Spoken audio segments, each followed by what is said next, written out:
All right. Hi, guys. It is Misty with your Love Your Life podcast with the amazing Leilani Weaver. We have a really amazing interview for you today because Leilani is one of my business partners, but she in her own right is literally like a super mom. Quite honestly, she is going to talk to us all about natural health and pregnancy and babies and all kinds of stuff from her own experience, because I think pregnancy and new motherhood and different things are kind of a topic that isn't super widely talked about, especially like the nitty gritty gory details of the whole process and different things that you could do to help. But just to give Leilani a little bit of an introduction, she's married. She has three beautiful babies. Well, I guess they're not really babies. One's a baby, but the other two aren't so much babies anymore. But she works a full-time job. She has a small business. She has a farm and a husband and kid. I look at her and I'm like, I get exhausted just doing my life, and I couldn't even imagine. So I wanted to welcome you to our little interview today. I'm excited to have you. Thank you for agreeing to come play with us. Thank you for asking me. I'm excited to be here. Yay! So tell me a little bit about you first, but before we get into that, I want to know what your morning routine looks like. Like, what did it look like this morning? This morning, so today's the weekend, so we don't have school. So the first thing I do when I get up, I start getting ready for work, the normal stuff, clothes, teeth, all that fun jazz. But before I get all hectic and crazy in my day, I always use a drop of frankincense and copaiba underneath my tongue first thing in the morning because it helps ground me and it starts me off on the right foot. So I do that. I get ready for work and I head to work. So it's not too exciting. Not on a Saturday, on a school day, because I do have young children. I do the same thing. I get up, I get my kids up, I get ready for work. I always do the Frank and Co underneath the tongue because that's how I am not a hateful mom. And then I take Oliver to the babysitter. I take my girls to school, and on the way to school, and I've done this ever since Callista, she's 14. I've done this since she was in preschool. I pray with them. So they know if I reach my hand out to them, they grab my hand and pray. And when they were younger, I used to initiate it. They initiate it now. And so it makes me super happy that she's a teenager and she still does it. But I do that with Danielle as well. And sometimes when I take Oliver, I'll grab his foot in the back seat and we do that. And he says his little prayer. So we do that on the way to school. And I think just to make sure that we all have the mindset, we start from a place of gratitude, because that's our prayer in the morning, is thanking God for everything that he's done for us and just praying that everybody has a safe and happy day and kind of go do our thing. Kids go to school, I go to work. That's my morning every day. I love that so much. And I know you kind of already touched on a little bit of this about going to work and having the kids and the different ages, but tell us a little bit about you. What is your background? What do you do? What does your life look like? Because we're going to hop right into what sort of brought you into the world that you're in today. Okay. So, oh geez, me. So I am the second oldest of 10 kids. And my mom has always been into natural things, which we're kind of going to get into that later. But so I'm the second oldest of 10 kids. I love my family. I couldn't imagine not having a giant family. I work at a bank. I've worked in the financial institution, or in the financial industry almost my whole adult life. I've worked at the same financial institution for the last 13 years. And I like my job. I like helping people. It makes me happy. Active in my church. And on the financial side, I'm the head chair and the chairperson of our finance committee. I'm a mom. I've got 3 beautiful children and an amazing stepdaughter. She's 15. So I've got kids, an amazing husband. We have a farm. I don't know what to say. I have a small business. I am an essential oil educator. I teach classes on natural healthcare and how to support your body. And a lot of that, I do have a lot of questions that come up about pregnancy, and emotional health is a big thing that people come to me. about. Yeah, for sure. And we're going to get into all of those things if you're willing to share, because that all kind of shaped your journey. But can you tell us a little bit about your journey? Like what brought you back? Because I know you said your mom was kind of all into natural stuff. And then I know through the course of the years, you kind of got out of it, then you came back into it. So can you kind of take us through that journey with you? Yeah, absolutely. Absolutely. So I just wanted to mention, I love your podcast. And so I'm super excited to be on here. I was listening to your podcast with Julie earlier this week. And it's so funny because I have childhood memories of a teepee. My mom has a really great friend who has a teepee, like a real life teepee. And we used to go in there and cook and camp and all that fun jazz when we were little. So, so like I said, I'm the second oldest of 10, and my mom had midwives. She had home births before midwives were even legal in Indiana. So from a young age, I remember my siblings being born, and I was there and, kind of assisted with that. And they will always use natural stuff. I grew up trying natural stuff first. My younger sister tried to get me to use essential oils when I was younger, and I didn't want anything to do with it. I wasn't really, it kind of weirded me out, and I thought she was semi-weird too. I love her. I don't know, but you come back and think about the things you used to be really small-minded about, and I don't know. Anyway, so, oh geez, what led me to where I am right now. So I grew up without my biological father in my home, and when I was about 29, I was reunited with him, and he had colon cancer, and it was his second bout, and I was so grateful to be reunited and to have that time with him that I did, and be able to mend all that. And watching him pass away was really hard. He died a really painful death. And the thing about him, and I'm not trying to speak bad about him because he wasn't a bad man. He just made poor decisions, and his whole adult life, he abused recreational painkillers. So, and prescription painkillers recreationally. So, I don't know that that's necessarily what caused his colon cancer, but it has to leave your body somewhere, and it's just not good. And I know when you take a lot of opioids, they shut down that part of your body. So that is really what started me on my journey of trying to find more natural avenues to help support my family. And then, everybody goes through tragedy, and stuff happens, bad stuff happens in your life. And I got to a place where I was really unhappy and not healthy. I had tried to lose weight. My weight would yo-yo between 130 to 170 pounds every year.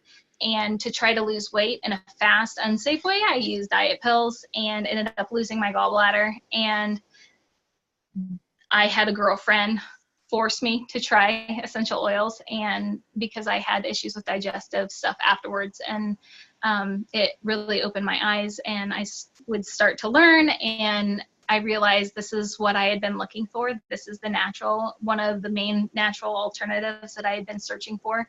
And the more I researched the company that I use, I fell in love with them, and heart and soul, like the morals behind them are just, and I get to help people on such a massive level, and I get to help others make healthier and more natural decisions. And it's for the purpose of this podcast, leading into my pregnancies, it completely night and day. My pregnancies with my girls were so much different than my last pregnancy with Oliver, and I'm so grateful because the natural health care that I learned through the essential oil journey that I've been on opened me to other things that I was very closed-minded about: yoga, meditation, getting your hands in the dirt, all of that, just natural stuff. It's made a world of difference for me. Well, and that was one of the things, that was actually one of the questions that I had, was if you could take us through your pregnancies, because you had three kids. Yeah. And if I'm not mistaken, the very last one with Oliver was really the only one that you went kind of more natural with, right? Yes. Yes. So can you kind of take us through like Yeah. what your first two look like versus what the one with Oliver looked like? Sure, sure. So I never had any issues getting pregnant. I know that's a struggle for some people, and that it breaks my heart. But I come from a very fertile line of women, and so it was never an issue getting pregnant. But with my first two pregnancies, there's always been a lot of heartburn, and obviously there's pain. I mean, you can't have pregnancy without the pain, a lot of discomfort. And so I remember when I was pregnant with Callista and Daniela, I had, I did the Tylenol. You're very restricted during pregnancy on what you can use for pain, for sinuses, for any kind of colds, because what you ingest is going through your bloodstream and passing that barrier into your baby, like through the placenta, and feeding your child. So if you think about way back when I would take Excedrin or Tylenol, I always took maximum strength because, I wanted to kick it fast. When I'd have a cold, NyQuil, whatever, knock me out, take care of it while I'm sleeping. I was into like, get it done and get it done now. You can't do that when you're pregnant. So I was just at a loss at what I could do. I had no recourse for a lot of the things I was feeling, because you can't do it. And also, something that I don't share a lot, but when I was pregnant with Callista, the doctor had placed me on prenatal vitamins because everybody gets put on prenatal vitamins, right? You have to make sure the baby will take all of your nutrients before you get any. They're like little parasites in your body, precious parasites. But they take all of those nutrients. You're laughing, but it's true.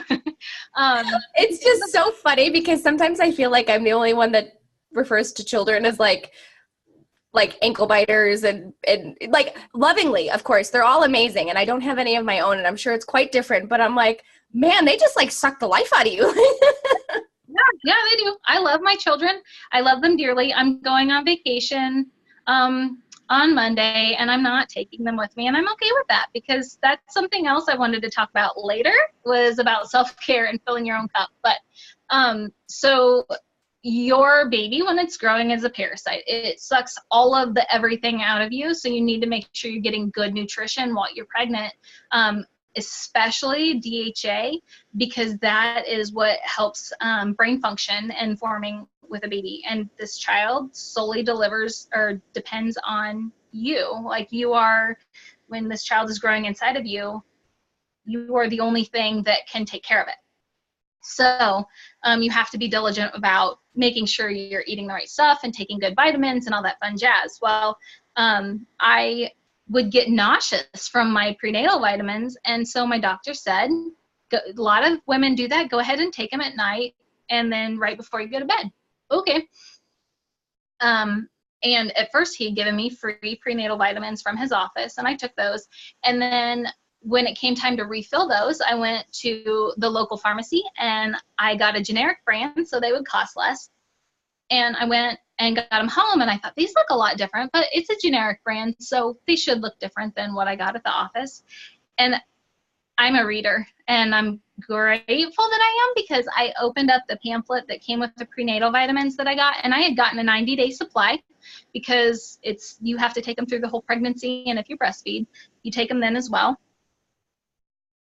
And I looked at the brand name of the prenatal vitamins that they sent me home with, and this is not like a fly-by-night pharmacy. This is a legit, like, nationwide chain.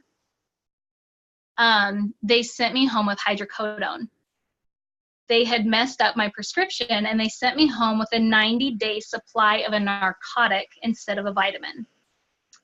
So had I taken these, there are no known studies, because I looked this up, of how long-term hydrocodone use, Vicodin, would affect a growing fetus. But I do know from the past, taking them from dental work, they knock me out. But if I would have taken them before bed, because my prenatal vitamins made me nauseous, if I was tired, and growing arms and legs is exhausting, and I'm not that person who has energy through their pregnancy. I'm mostly a miserable pregnant woman. I'm not that like, oh, I'm glowing. No, I'm gross. So if I would have fallen asleep because of these hydrocodone for 3 months in a row at the beginning stages of this baby's developmental stage, I would have had no clue that not only was I taking a narcotic, I was also not giving that child the nutrition they needed. I was not getting the nutrition myself, and I was creating a codependency, not only in myself, but with my child. Totally. And that, like, go ahead. I was just gonna say, it's like, talking about it, you probably can't see because it's not that good, but like, I have cold chills so bad because I'm so grateful that I looked at that paperwork, because I couldn't imagine doing that to Callista. Well, and I think, the biggest thing is you bring up a really amazing point about we're so trusting as a society. Like, we just assume that the people at the pharmacy don't ever screw up, or they don't overlook everything. You know what I mean? Like, we just assume, we trust that they have our best interest at heart. They're not going to do anything that's going to hurt us, whether intentional or unintentional. So for you to take everything into your own hand, it's your responsibility to make sure, what you're putting into your body, whether you're pregnant or not, is what you're supposed to be taking, whether it's supplements or something different, because this is a perfect example. Oh, absolutely. Absolutely. And when I called the pharmacy to let them know what had happened, the lady got really, really snippy with me and was like, you need to bring these in now. And I'm thinking, oh, because you sent me home with a 90-day supply of a narcotic that if I was a bad person, I could probably sell them and make some pretty good bank and have a, college fund for my kid. But I'm not that person, and I needed vitamins. So I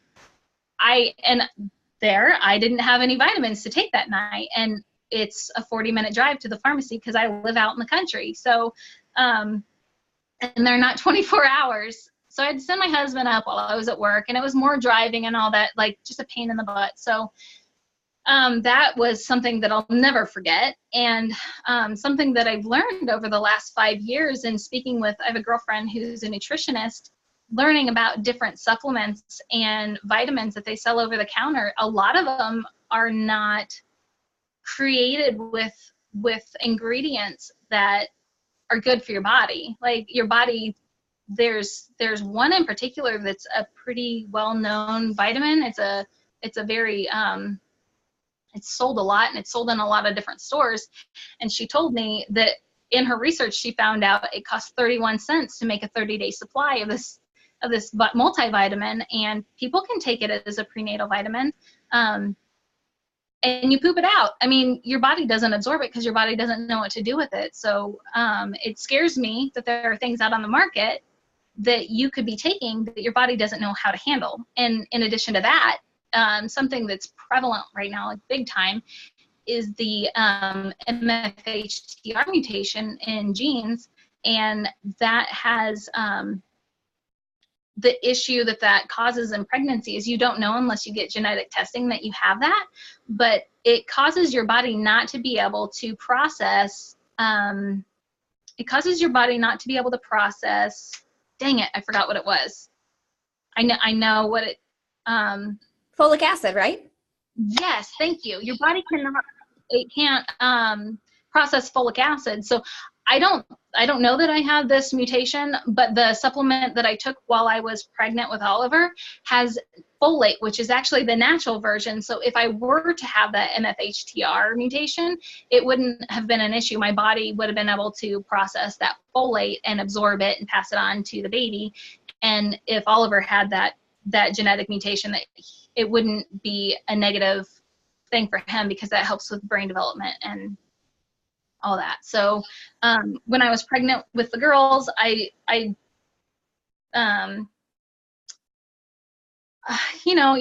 have issues, pain issues. I had issues with my sciatica really bad with with Daniela, with both girls, I had hemorrhoids. They gave me hemorrhoids. You know, they say your kid's a pain in the. It's true. Pain in the ass. It's my podcast. We can cuss. Yeah, pain in the ass. I love my kids. I love them dearly.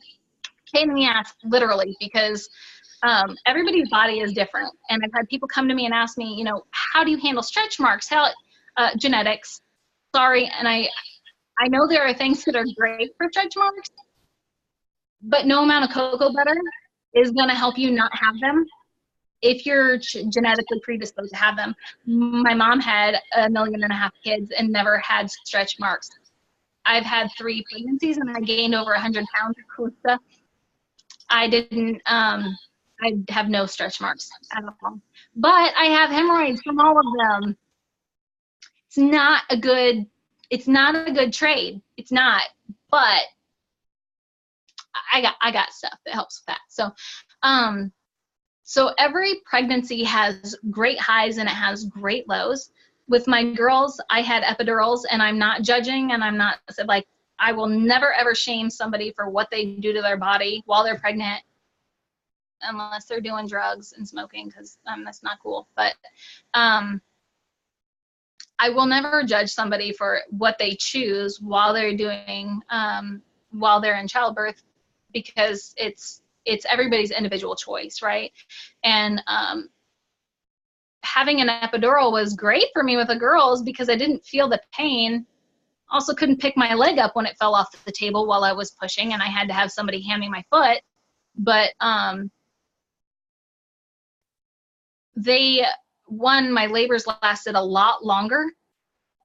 With Daniela, I had to be put on oxygen because I labored so long, and then I had heartburn also, and puking and pooping on myself, and labor and delivery is great. You lose all modesty when you have a kid. And but my labors were longer with the girls. They were harder on my body. And I fully believe it's because of the epidural. And then with that, because with my girls, when I was in labor, my cervix thinned all the way, but the other part wasn't working, and my water didn't break, and so I had to have my water broken. Well, my cervix started thickening back up because my body wasn't reacting properly, and it's because labor had slowed because of the epidural. So because of that, they had to give me Pitocin to make the contractions stronger, to make my cervix thin out again, so she could come down the birth canal, or they could come down the birth canal. So with both of the girls, not only did I have an epidural, I also had Pitocin. So that medication is going throughout them as well. And with Calista, after she was born, she didn't eat for almost a day after she was born, and that I was told it could possibly have to do with side effects from the epidural that I had because it passes through and it makes them more lethargic. And so I'm not saying don't do it. I'm just saying I'm really grateful I didn't with Oliver. With Daniela, I got really sick. I had a cough for over 2 months, and because I didn't have anything naturally that I could use because I didn't know anything about it, I coughed so hard I broke a rib. And I lived by myself and had to drive myself to the emergency room with a broken rib, not knowing that's what it was, not being able, like I was forcing, like I was yelling at myself because I was crying, but I knew when I cry, you got to blow your nose because they get all snotty and gross. And you can't blow your nose if you have a broken rib because it hurts. So I was trying to make myself not, and I got to the hospital. It caused issues with it had actually kind of thrown me into labor, and so they had to give me medication to stop that, and which made me feel like I had an elephant on my chest. I was still in very much pain because of the broken rib, and I had the cough, so they did give me some stronger medications for that. And then I had to drive myself home and really take it easy. And yeah, so I just look back on choices that I made and things that happened when I was pregnant with my girls and think about the things I could have done differently.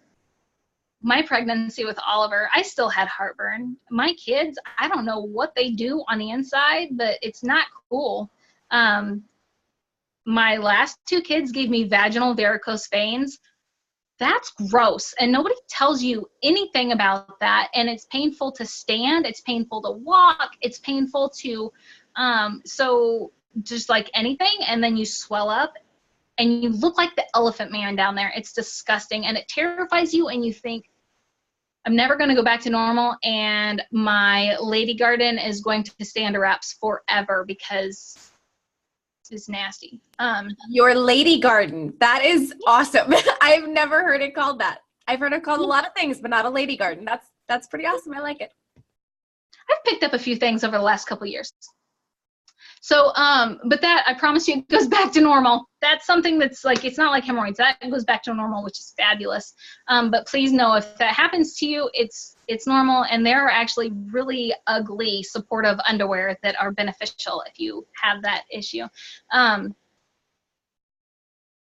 But so through my pregnancy with Oliver, you know, I had heartburn, but I learned natural things I could use to decrease the heartburn. And I had the vaginal varicose veins, but I had stuff that helped with the swelling and made it so I could actually walk without pain. I had really bad restless leg syndrome. And I was able to use stuff to support my circulation and help with that. I did not use any pain medication when I went into labor. Oliver was awful on my back. All my pregnancies were. There's a rub, and I used some yoga moves to actually reposition him and get that pressure off my back and to stretch out muscles. And I just learned those in the last couple of years. Just phenomenal things. Plus, I found a supplement that has been proven to work with your body synergistically. Like, it just works with your body, and you don't have a lot of waste going out that your body should be absorbing, and your body doesn't absorb waste. That came out wrong. Sorry. But the supplements I take not only have the folate, the natural folate in it, and their supplements come from natural sources, so it's not chemically fused together in a mad scientist lab, and doesn't cost 31 cents to create a month's supply. But it also supports my mood. So I started taking them before I was pregnant to support my mood and my emotions, because I've battled depression and anxiety for well over, geez, we're not going to say how old I am. I'm just going to say it's been more than a decade or two that I've battled depression and anxiety. So I've taken these supplements for that, and they're just make me feel good and make me not a hateful mom and a good, better person. So I was taking them before I got pregnant, and I wasn't even I didn't know I got pregnant when I got pregnant. So I'm glad that I was taking them beforehand, because fertile ground and a good, a good lady garden. Yeah, my lady garden was primed and fertile and tilled. Good nutrition in my soil. I got good nutrition in my soil. So can I just say, this is why I love doing this podcast, raw and real, so we could talk about lady gardens and tilled gardens, fertile gardens, and it's totally cool. We could talk about kids being a pain in the ass, and it's just, It's all good. This is what I love about this. I love this. Because it's life. I mean, seriously, if you're going to listen to somebody that's going to talk to you out of a textbook, good for you. I mean, I don't learn well from that, but if somebody can tell me something that I can relate to my life, and this is how I talk to everybody. I try to censor myself sometimes, but I mean, it's just, I have no filter. It just comes out of my mouth. So, yeah, I was talking about my vitamins. So I take my vitamins. They help with my moods, so I'm not a hateful, crazy lady, because when you're pregnant, your moods are just all over the place. And when I was pregnant with Callista, that's how I knew something was wrong with my body, because I remember going with her dad somewhere, and I was pissed. I didn't want him to go with me. I was going to a festival. I didn't want him telling me. He didn't want me to spend money. I didn't want him to tell me what to do. I don't like to be bossed around because I act like I'm 12. And I was so hateful when he was there. And then after he even tried to hold an umbrella over my head because it was raining. I'm like, get away from me. I'm not going to melt. Like, I don't need you. So I walked away. And when we got home, I gave him a big hug and I was like, thanks for going, honey. I love you. That's weird. So your emotions are crazy and wild and nothing makes sense. And it's hard enough for the people around you to understand how to talk to you and when to hand you chocolate and walk away and when to breathe or chew around you because they don't know when they're going to get punched in the throat. When you're on a good supplement and your mood is at an even keel or you have something to help you when you feel like you're going to throat punch somebody, it's a lot better for the people around you, but it's all a lot better for yourself because it sucks feeling like a crazy person. Like it sucks feeling like you don't have any control and you don't know when this dragon is going to come out of your body or when you're going to bite somebody's head off. And then a few minutes later be like, man, I'm so glad to have him in my life. Because then you feel like a nutcase. So I was glad to have my supplements and my oils to keep me on an even keel and my yoga because pregnancy is a wild ride. I mean, I know a lot of people, they glow and they're beautiful and they're wonderful through their pregnancy. I'm not that person. Well, that was actually one of my questions was, for someone who is looking to become pregnant or who is pregnant, regardless where they are in their pregnancy stage, what kind of advice would you give them? Like maybe if they are new to doing things natural, like what kind of resources would you point them to or help, or what would be your best advice for them? Am I allowed to say what supplement I take? Sure, why not? It's my podcast. Okay. You can tell us whatever you want. Okay, so I take doTERRA's Lifelong Vitality supplements, and I would say if you're trying to get pregnant, if you are pregnant, if you're planning on being pregnant, if you're alive and breathing, if you're over 14 and at least 100 pounds, you need to be on it. Like if you have breath in your lungs, you need to be taking it because you want to feel good, right? So I feel like your body needs to be primed. If you're wanting to get pregnant, you really want to give your baby the best soil to grow in. I mean, you do. So that would be my number one thing. Number two, the biggest book resource I had, Stephanie Fritz, she wrote a book called Essential Oils for Pregnancy, Birth, and Babies. I bought it from Amazon, and she's got a Facebook group, and I actually reached out to her with a couple questions, and she messaged me back, which was phenomenal.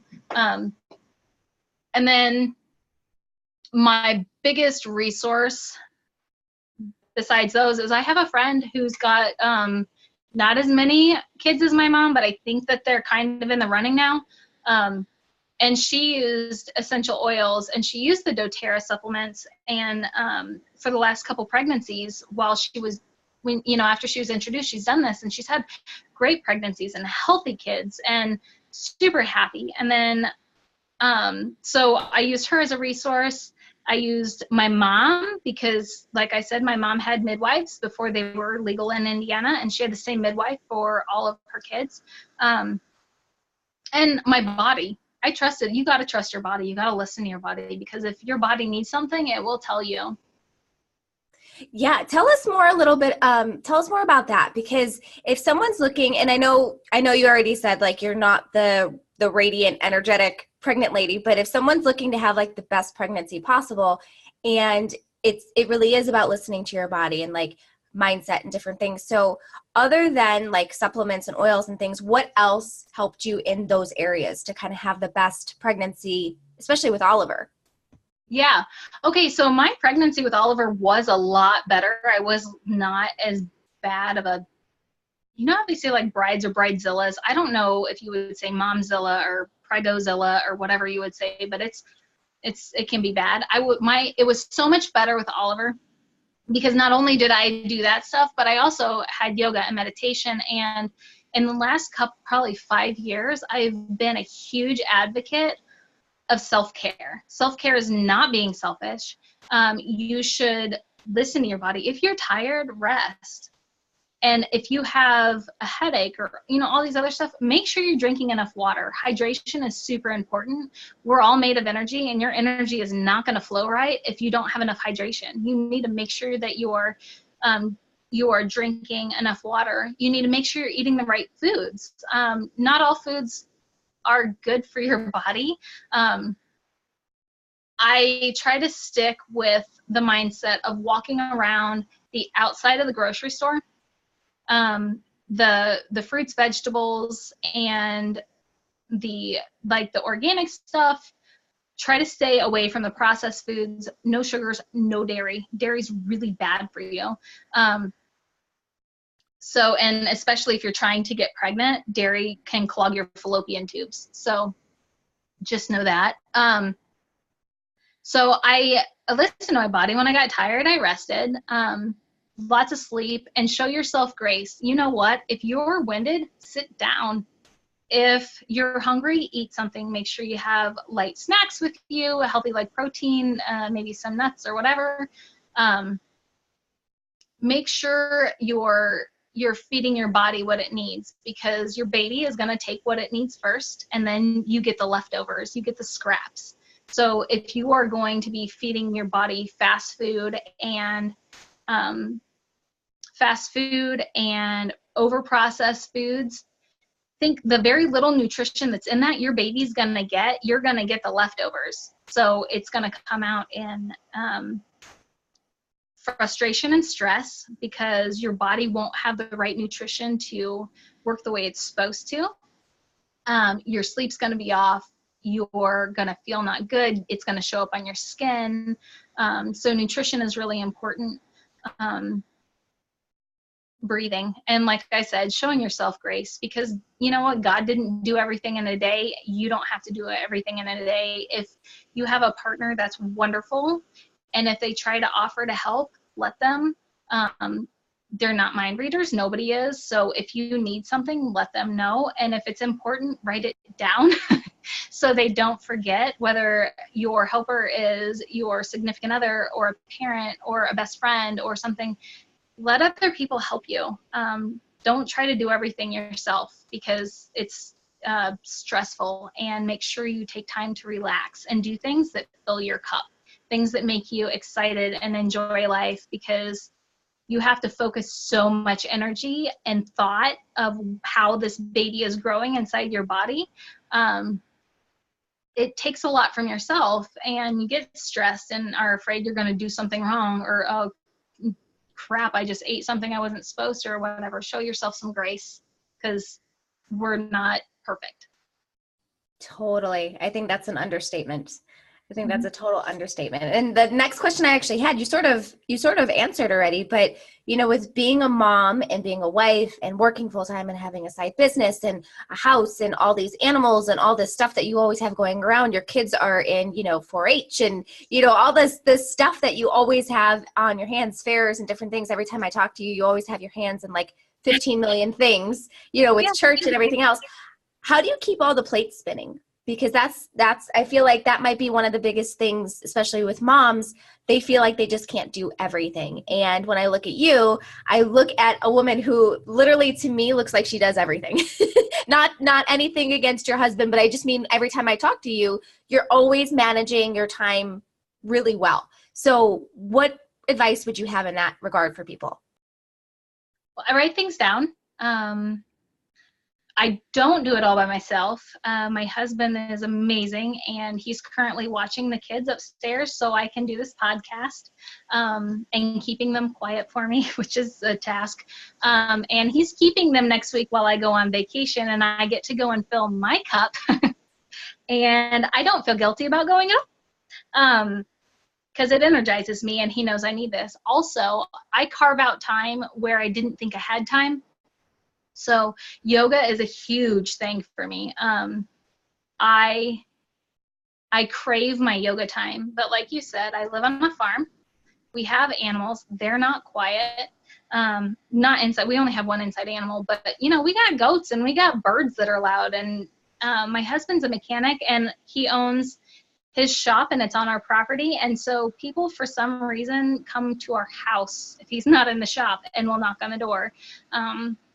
My kids think I'm a jungle gym sometimes, or think it's funny to stick their finger in my face.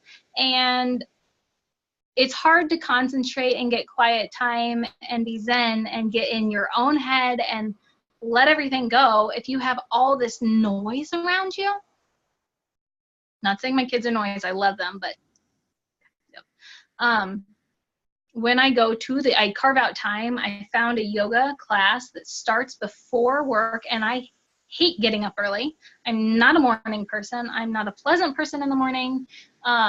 If I get up that early, and I thought there's no way I'm going to make myself get up early to do anything. Like, I'm not even wearing makeup. I don't wear makeup because I would rather sleep as long as I can than to take 5 minutes and put something on my face. It just is what it is. Priorities. So I found a yoga class that starts at 5:30. I talked to my babysitter, and she lets me take Oliver there at 5 o'clock in the morning. So I get up at 4 every Friday.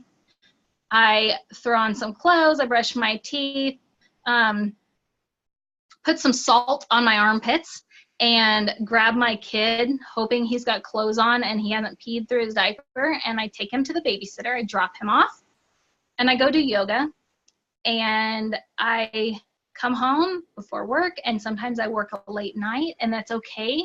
If I miss my Friday yoga morning class, I am not a pleasant, I don't handle things as well. Like, yoga is my happy place. I love my church, and I pray every night, and I'm not saying that that takes that place. But when I go to yoga, I can shut my brain off and it be okay. I can breathe. I can focus on me. I can focus on where the stress is in my body. I can, it's my reset, and it makes me feel like a better person. And my husband has noticed the difference. And so if I'm having a stressful day from work or from the kids or whatever, or any outside anything, he'll say, do you need to go to a yoga class? And I don't take it as anything like being rude or anything, because, I mean, you got to own that. But I totally take him up on it. Am I worried that he's not going to make a 3-course meal for supper? Nope. Am I worried that the kids might not get to sleep at the right time? Nope. Am I worried that Daniela might go to school with not matching clothes, or hair not brushed, or her dress tucked into the back of her shorts that she wears underneath them? Nope. You got to let stuff go. You got to pick and choose your battles. And what you asked about, like, keeping the plates all spinning, sometimes the plate drops. This morning, I was not scheduled to work, and I'm filling in for somebody else, and so I had to get to work on time. I thought Daniela's eye appointment was at 10 today, and Brent was going to take her for me. When I got to work and I looked at my calendar, it was at 8. So, right, I called the eye doctor's office. I left them a voicemail because they weren't open yet, saying I had to reschedule the appointment. I texted Brent, and I was like, well, you don't have to take her into town today. They called me back because they didn't get my voicemail, and they're like, Daniela's got an appointment 2 minutes ago. I was like, yeah, I left you a voicemail. I'm sorry, dropped the ball. And I rescheduled it for a weekend. I'm going to be home, and it's okay. You know what? Show yourself some grace. You're not perfect. And sometimes the plates drop. Hopefully they're Cornell and they don't bust. But even if they do, you know, you can glue them back together. Seriously, you can't take life so seriously, and it's good to be responsible, and I'm not saying I'm not. You just have to show yourself some grace. Don't get too down on yourself. Accept help. Ask for help. I'm pretty stubborn, and I like to do stuff myself, so that's huge for me to say. Because, you know, I'm a tough guy. I'm a ninja. I do all this stuff by myself, but I don't. And I'm tired of pouring from an empty cup, so I don't do it anymore. Totally. I love that. And there's such great tips, again, just for anybody you don't even have to be a mom. You don't have to be pregnant. You just have to be a human. And these tips are applicable to anyone. So next question is, what is a dream of yours? I want to open a wellness center. That's like my my deep down dream. Like I have all these things I want to do. I'm not one that wants to travel a lot or have a bazillion dollars or have a fancy house or, have nice clothes. I'm not like, I want to open a wellness center. I want to teach people that there are other options. We've had issues with our kids down the road and one of my daughters, I took her to therapy. And before I took her into a therapy session, they weighed her, took her blood pressure. They were priming her for medication and didn't even know what was wrong with her yet. Like, it just breaks my heart. And when I told them that I didn't go there to get her a medication, the doctor looked at me like I was dumb. Like, he said, "Why did you come here?" "Because you're a counseling center and she's been having issues." Thought maybe I would, because there's animal therapy, there's garden therapy, there's meditation, there's yoga, there's so many things out there, and I know there's things that I don't even know yet. So that just, to find things that will help people on a level that's not going to affect who they are, like who they were created to be. I don't want my kid to be a zombie. I don't want me to be a zombie. I remember getting medication because I was stressed out and going through court and like big stuff against a bad thing. And when I would take the medication the doctor gave me and I would go to work, I sat there like a zombie for 8 hours and I could not remember what I did the next day. I don't want that for people. I want them to know that you don't have to find an answer at the bottom of a pill bottle. And I'm not saying that there's not a place and a time for modern medication. I'm all for it. But there are things that we could do if we take responsibility for ourselves. There are so many things that we could do and try. And sometimes it's what's on the end of your fork. Like, food is medicine, and people don't realize that. You have people coming to me and they're like, "My kid is a crazy kid and he won't sleep and won't do this and he doesn't behave like this." And I'm like, "Okay, well, what's he eat?" And then I get looked at like, "You don't have an oil for that?" "Well, yeah, I do, but what is he eating?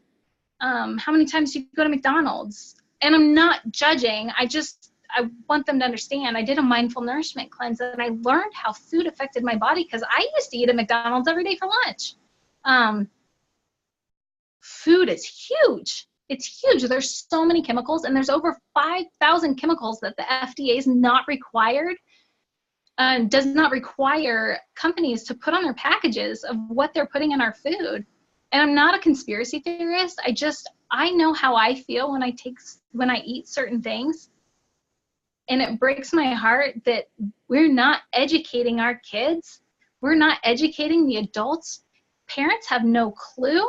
And they're feeding their kids this because it's fast and it's easy and they're on the run and they're on the go and they don't have time to do this. Because when you say you don't have time for something, you need to replace that with, "This is not important to me," because we all have the same 24 hours in the day. And they think it's too expensive to eat healthy, and they think it's too expensive to exercise. You don't need a gym membership to exercise. God gave you arms and legs. You can move your body. And even if it's small movements, it's better than sitting on the couch.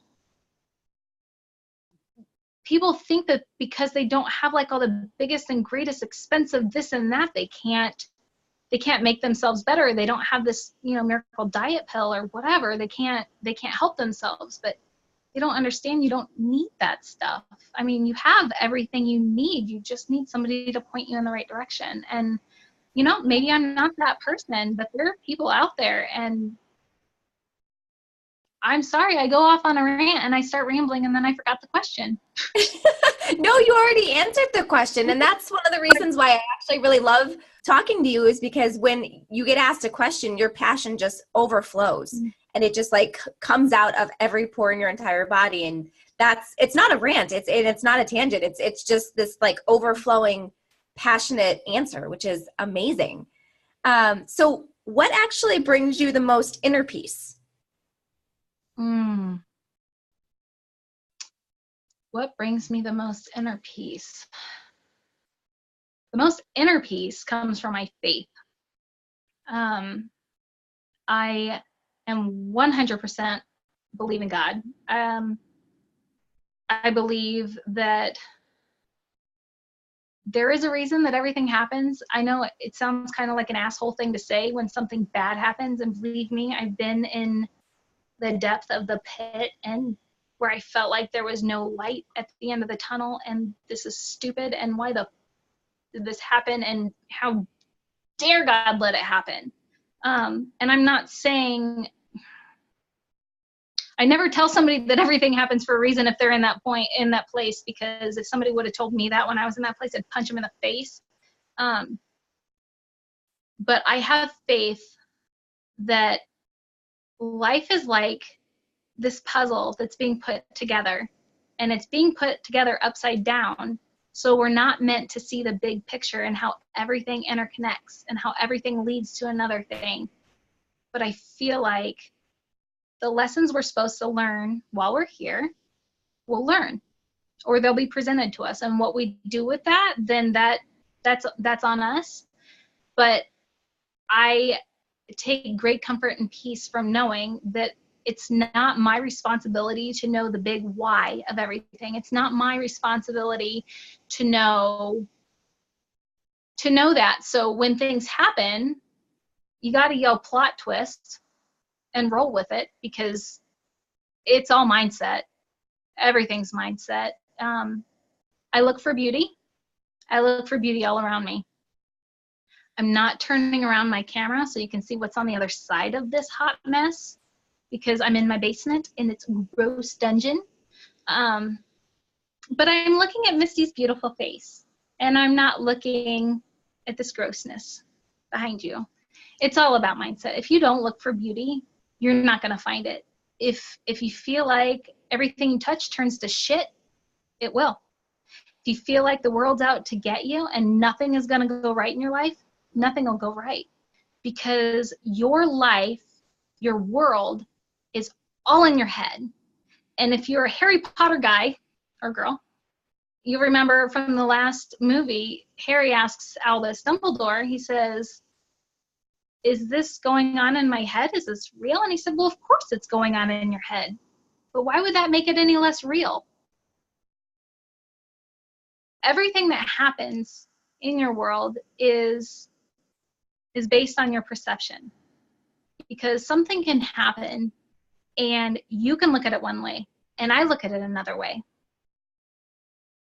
Take a house fire. I would find that devastating. And if my house caught on fire, I would be devastated. Because one, everything in this house I carried into it, that's a lot of work. You don't want to have to do that and shop and all that stupid stuff. You've got a lot of memories. I've probably got a lot of money in essential oils. I know I do. I'm a hoarder. Collector. I'm a connoisseur. A house fire would be devastating to the person who owned the house. To the firefighter, it's a job. He's there to put out the fire. He's there to rescue somebody. It might be like super exciting, but he's there to rescue somebody. He's there to put out the fire. He's there to do a job. If you look at it from somebody who loses their life's point of view, it's terrifying. If they're in that fire, it's terrifying. It's an end to their physical life. If you look at it from the point of view of an arsonist, it's a thrill. It's a challenge. And it is reward for what he just tried to do. So you wouldn't think there would be a good side of it. But it all depends on your perception. Please don't go burn my house down. Yeah, Leilani wants to keep her house. So don't do that. But no, I love that. I mean, I think it's important that there's always so many different perspectives to the same situation, and we lose sight of that a lot. Cool. Awesome. I love it all. So to kind of wrap up all this stuff, this whole hour of being able to really dive into you and your pregnancies and all the things that you've been able to shift and change and create with it, what kinds of services or things do you offer to people, and how can people get a hold of you if they have questions about, pregnancy or life or anything? They just feel really connected to you and want to reach out. So I have social media accounts. My Facebook account is It Is Well With My Soul. My Instagram is It Is Well _ with my soul. And my email address is iame05232004 You can email me. You can reach out to me on social media. Kind of services do I offer? I listen to people. I have people come to me because they have issues, and I try to help them work through it, emotional issues.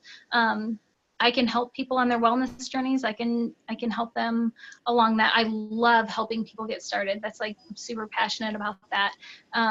There's not a whole lot else I do. I mean, I work at a bank, so I don't want to budget, or I don't want to balance your checkbook. But if you need to reach out for emotional support, if you want to just talk about something, if you need help learning what to use to kind of switch over to natural solutions, reach out to me, because it makes me super happy. It kind of fuels my fire to help people. So.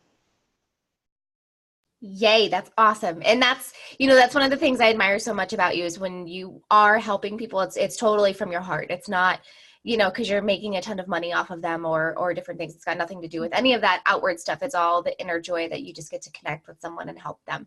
And the world totally needs more of that. So the very last question I have for you is, if you could place any kind of holistic modality or anything in general in schools that, that's being taught in schools, what would that be and why? Oh, easy. Yoga. It would be yoga. I mean, well, I guess nutrition is really good too. That's important, but yoga. Because I feel like everybody right now, especially the kids in our school, they have electronics and all this stimulation shoved in their faces. Like, we don't get books. We get computers. They get Chromebooks. My daughter just asked if she can get on her Chromebook. No. It's Saturday. Go play in the dirt. They don't have a chance to like really run. They get one recess in elementary school, but everything is done on electronics, and they're allowed to play on their phones at free time. No. Yoga, you learn alignment in your body and how to breathe, and how, if you're feeling stress, how to like recognize that, because sometimes we don't feel good and don't know what doesn't feel good in our body, and don't realize what stress does to the rest of our bodies, because stress it'll come out in so many different physical ailments. Sometimes you just need to breathe and move your body. So I feel like yoga is super important.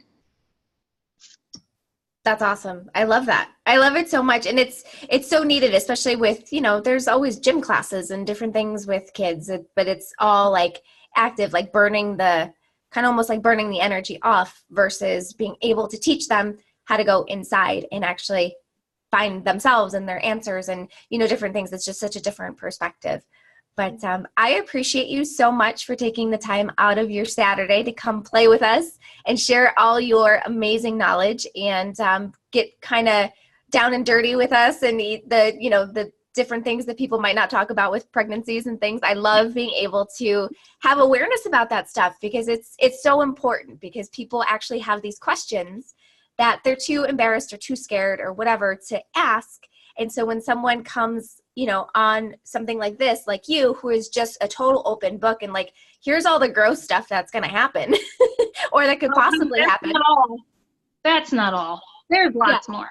But I have, like, if you don't talk to somebody about this, if you don't make them aware, if you're not willing to share that with them, they don't, if there's no transparency, they don't know. And they think they're alone, and they're not. Totally. And I think that's the biggest thing too, is just that not aloneness, that, there's a lot of other people that are going through the same things. We just don't talk about it very often. So I appreciate you so much for being so raw and real, and just exposing all of this stuff, even though it was only in this tiny hour and there's so much more. But that's another reason for people to kind of reach out to you, is to be able to discuss their stuff and how they can help, or how they can help themselves, I should say. So I appreciate you so much. Thank you, thank you, thank you. And I'm excited to see all the amazing people that you're going to help, because I know that for sure. And I hope you have a really amazing rest of your Saturday. Thank you. Thank you for asking me. Oh, hey, no problem. When it comes to pregnancy and babies and birth and children and all that stuff, you're always our go-to lady. So it was a no-brainer when we were talking about this stuff. I'm like, it's got to be Leilani. All right. Well, you go enjoy the rest of your day, and we'll talk soon. Thanks so much for listening, guys. I'll get this posted, and don't forget to reach out to Leilani. I'm going to put all of her contact information in the description, and I hope you guys have some fun and have a rockin' day. I'll talk to you soon. Bye. See you, Misty.